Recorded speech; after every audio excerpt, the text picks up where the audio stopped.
We made it. We made it.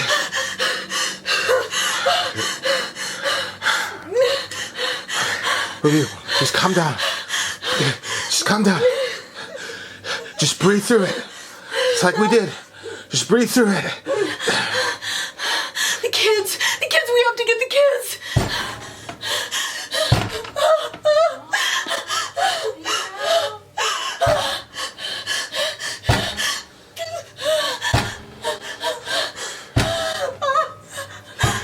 It's okay. It's okay. You know we can't go out there. It's okay. It's okay. Maya, look at me. I've got a plan.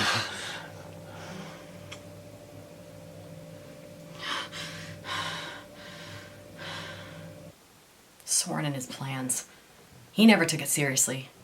Not from the very beginning.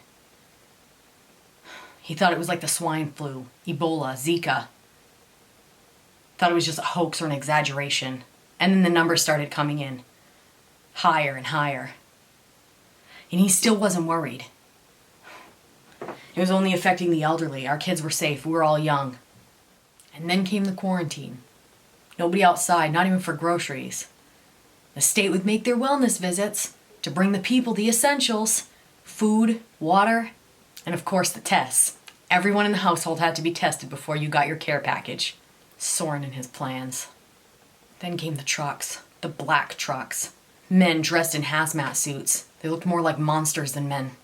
And if you dared to look out your shades at them, you'd see them collecting bodies from houses marked black the week before. Whole households would be taken out. And then came the outcry. Curfew was broken. Quarantine was broken.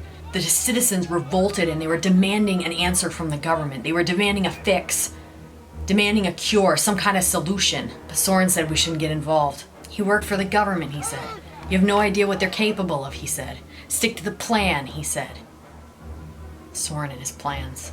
You didn't need Soren's plans. You needed eyes, and that's all it took to see the great massacre of Manhattan. 4,000 citizens were gunned down by their own army. Your tax dollars at work. Brought to you by the Essentials. They were infected. That was the story. All 4,000 of them. People were so desperate, they'd rather go out in the street and be gunned down by that army than to stay in their houses waiting for those black trucks to show up. Uprisings were everywhere. Yuma, Detroit, Los Angeles, Washington, they got as far as the White House lawn. Coincidentally, that's when we heard about Dr. Hangston, who stood up after the death of Dr. Fauci.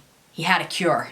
He lobbied for human test cases, and the media demonized him as some mad scientist. But the more black trucks that rolled into people's neighborhoods, the easier it was for Dr. Hangston to get volunteers. He had to start turning people away, he got so many. That's when it happened. 43 days ago, he held his usual conference, but this time it wasn't from his normal podium. It was from a hospital. Citizens, thank you for your patience during this terrible time. I have terrible, terrible news. But I also have the best news. Everyone who has the virus will die. However, we do have a solution. My syringe, please. If and only we administer this within 36 hours of expiration, the injected cells will bond to the viral cells and actually metabolize and reinvigorate the victim. Dr. Henson, are you saying? Yes, my dear. That's why it's called Lazarus 666. Who said God had a monopoly in resurrections?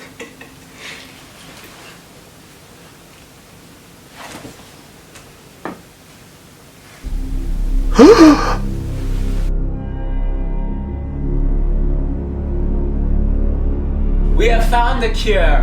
One must die to live, but cured